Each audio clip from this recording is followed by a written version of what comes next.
On May 8th of 2008, a young man goes missing from Woodland Park, Colorado. On August 7th of 2015, his body is found crammed in an abandoned cabin's chimney. This is the case of Joshua Maddux.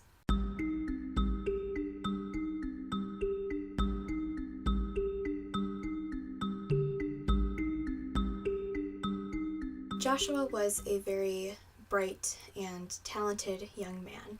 He was quite the talented musician, according to friends and family, and he thought of things in a very unique way. He was very creative with his thinking, and his sister described it as being around him made you want to think about things in a more creative, more thought out way. It made you look at things differently. It made you question things more. Joshua's sister also always said that she strived to be more like him because he was also an incredibly kind person. Now, Joshua Maddux disappeared on May 8th of 2008 when he left his home in Woodland Park, Colorado to take a walk, and this was something that his family said he was known to do often. Joshua's father stated that one morning he was there and then he was just gone, and he hoped that Joshua had been with his friends somewhere, but no one had seen him. Now, 2 years before Joshua's disappearance, on June 1st of 2006, Joshua's older brother Zachary committed suicide. Now, their father said that this tragedy was very difficult for everyone in the family. It was difficult for him, it was difficult for his daughters, Kate and Ruth, but it was especially difficult on Joshua, and he very much so looked up very highly to his brother. Joshua was 18 at the time of his disappearance, so police did say that he was of legal age. He could have possibly just decided that he wanted to leave and he didn't have to tell anybody that he was going. Now, the police did list Joshua Maddux as a missing person, but they also stated that they did not believe that there was any foul play involved in his disappearance. And then Joshua's body was found on August 7th of 2015 during the demolition of a cabin in the Woodland Park area of Colorado. Joshua was positively identified through dental records, and Joshua's body was positioned in the chimney in a way that his knees were above his head, his feet were pointing downward, and his hands were covering his face, and the position he was found in has been described as a fetal position. According to the coroner, tissues remaining on Joshua's body did not appear to have suffered any sort of trauma. There were no broken bones, and there was no evidence of stab wounds or gunshot wounds. The coroner said that what most likely happened is that Joshua was trying to get into the cabin, and he decided to do that by trying to climb in through the chimney. He then got stuck and eventually passed away. The coroner also believed that Joshua would have been unable to enter the chimney from inside the cabin thanks to a wood-burning insert that was in the fireplace. Also, according to the coroner, when he spoke to Huffington Post, Joshua likely did not starve to death, but he may have suffered from asphyxiation, dehydration, or hypothermia. It was determined that foul play was not suspected, and Joshua's death was ruled as an accident. The cabin that Joshua was discovered in was only about a mile from his home. Now, the cabin had been unoccupied for about 10 years prior to the discovery of Joshua's body, and the owner's son would stop by the cabin every now and then to scare off any animals that had made their way in. Now, he noted that there had been a rancid smell in the cabin for the past few years, and he now believes that this was due to Joshua's remains. The owner of the cabin stated that there was a large piece of furniture covering the fireplace from inside the cabin, and that there was a heavy steel mesh grate that blocked the entrance to the chimney from the top, so he never thought to check inside the chimney as he believed nothing could have gotten inside it. Now, the steel mesh grate was reportedly installed about one row of bricks down from the top of the chimney, and it was like a wire mesh. Now, the coroner noted that the steel mesh grate in the chimney could have eroded over the years due to a buildup of rust and corrosion from creosote collecting on the grate, and as well as from erosion from things like rain and snow. The coroner also noted that the grate was not in any of the images that the police had collected and had not been observed by the police themselves, as construction workers had already thrown it into a truck with other debris, so they were unable to confirm that the grate had actually still been in the chimney before the demolition had started. It was later reported that Joshua's clothing was not on him in the chimney. It was actually found at the hearth of the fireplace. Now, the only piece of clothing that Joshua was wearing was a thermal shirt, but why would he take his clothing off if he was going to try to climb in to the cabin through the chimney?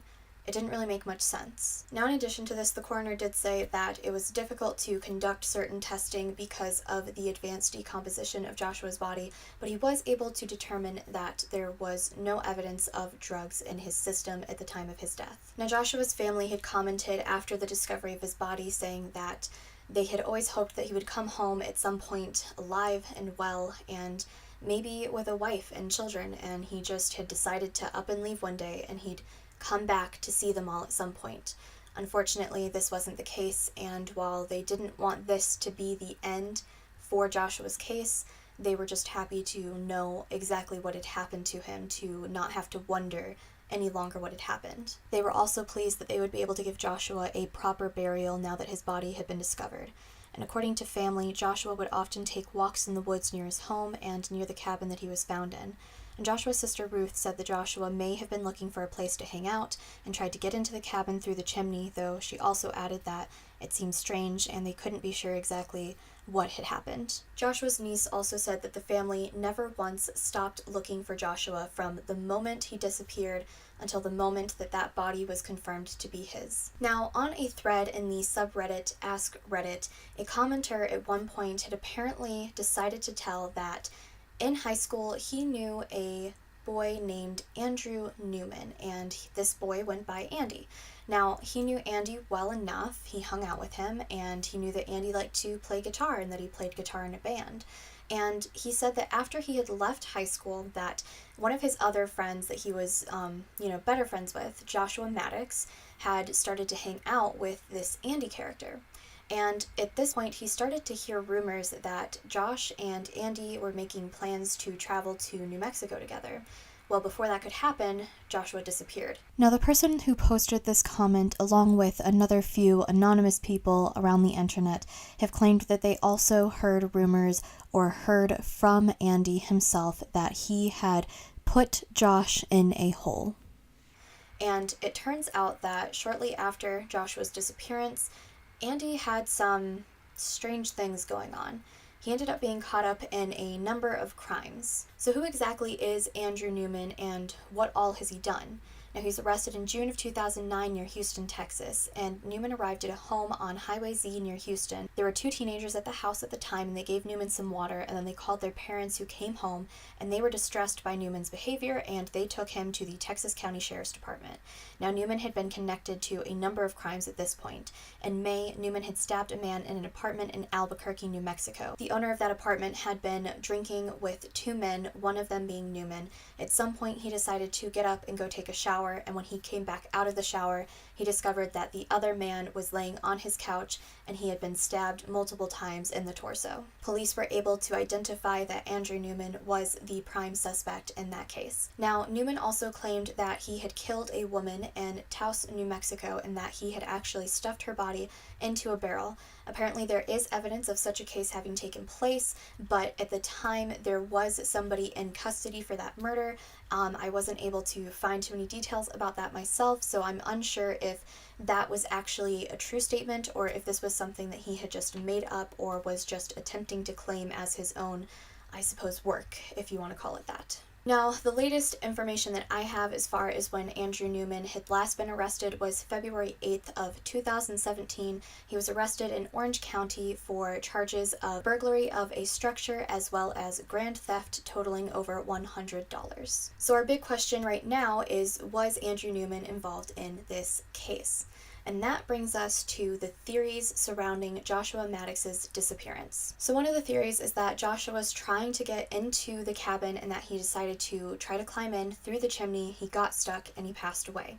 There's also the theory that Joshua was already in the cabin at some point, and for whatever reason, he decided to try to climb up the chimney, and he then got stuck and passed away. There's also the theory that Joshua was not alone in that cabin, and that someone may have been threatening him, and in an attempt to escape, he climbed up the chimney, where he got stuck, and then he passed away. There's also the theory that Joshua was forced to climb into the chimney either from the top or the bottom by another person, and this may have been done at knife point or gunpoint, and I suppose the only reason that somebody would do this would be to force him to die a very tragic, very sad death alone by himself, slowly. Some people have also speculated that Joshua was dead before he even got into the chimney, and I don't really believe that this is a very valid idea. It does seem that evidence from the autopsy would suggest that Joshua did actually die in the chimney, so there doesn't seem to be any information saying that he was injured before entering the chimney.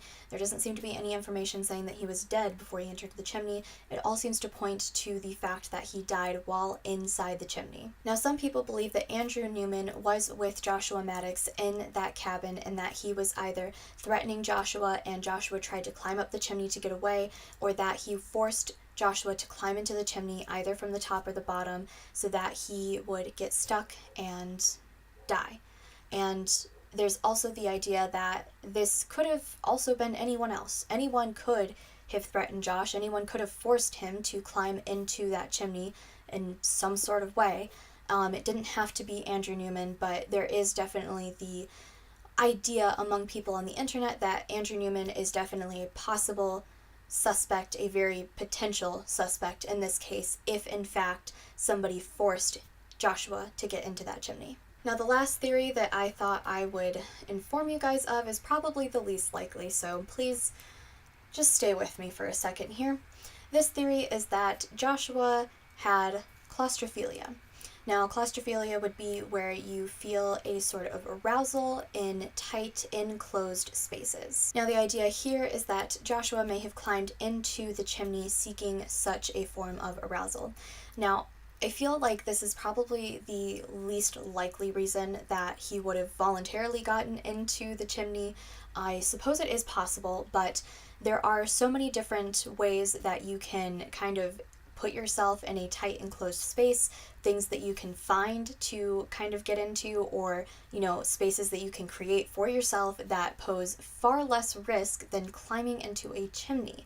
And if Joshua did have this, and if it was, advanced enough to a point where he felt the need to have to climb into a chimney to seek out this form of sexual arousal, it probably was something that family or friends would have noticed before this happened, because that seems like a pretty extreme case, at least from my very unprofessional opinion. So I do think that this is probably the least likely theory as to why Joshua may have gotten into that chimney on the day that he did and he got stuck. And that kind of wraps up our theories. That's the majority of this case. Now, I'm bringing this case to you guys today because it's a case where I feel like I can't decide if I think that Joshua voluntarily got into that chimney for whatever reason, or he was forced into that chimney by somebody. And I just can't decide how I feel about this case. And I thought that it was interesting. It was a case to kind of get us thinking, I felt. And so that's a kind of why I wanted to bring that case to you guys today. I want to hear your opinions. I want to know what you guys think. What are your theories? Do you think that Joshua got in that chimney on his own voluntarily? Do you think that there was some other sort of contributing factor to why he may have gotten into this cabin's chimney? Do you think that somebody may have forced him in there? Do you think he was trying to get away from someone and that's why he got in the chimney? It's so hard to decide because I can see how you could logically argue either side in this case. So I just wanted to hear your guys' opinions on this case. This case is technically solved. It was ruled as an accidental death. It was ruled that there was no foul play involved, so this is technically a solved case, but there's still a lot of mystery, still a lot of questions, a lot of speculation surrounding this case, and I do still see it being talked about by some people still today. So that's why I brought the case to you guys today. I do hope that you guys enjoyed. If you enjoyed today's video or any of my other videos and you haven't already, I would definitely be really happy if you considered hitting that subscribe button down below. That would be super awesome of you. It lets me know that you guys like my content and that you want to see more. Now, if you guys really liked today's content, any of my other content, I have two different links in the description box down below. One is to my Patreon page and one is to a PayPal donation link, and those are places where you guys can financially contribute to this channel to help me keep these videos up here, to help me have the resources to be able to continue making these videos. So if you guys are interested in that, those links are also in the description box. Now, as always, all of my sources are pinned to the very top of the comment section below this video, and there are a bunch of resources for this case. There are tons of things for you guys to read through, for you guys to watch, and I also have a link to another YouTuber's coverage of this case. I think that he did an amazing job. His video is definitely longer than mine. I think that he went into some certain details a little more in depth. I just kind of wanted to start a conversation about this case. It's just so confusing to me. But I would definitely suggest checking out his coverage of that video too. His channel is Lord and Arts. He does amazing work. I absolutely highly recommend his channel, and you guys should definitely check out his coverage of this case as well.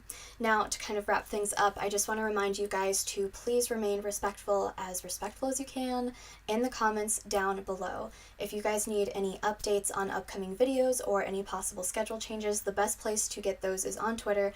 All of my social media information is also in the description box down below. So thank you so much for watching today's video, you guys, and I will see you again on Monday for another new video.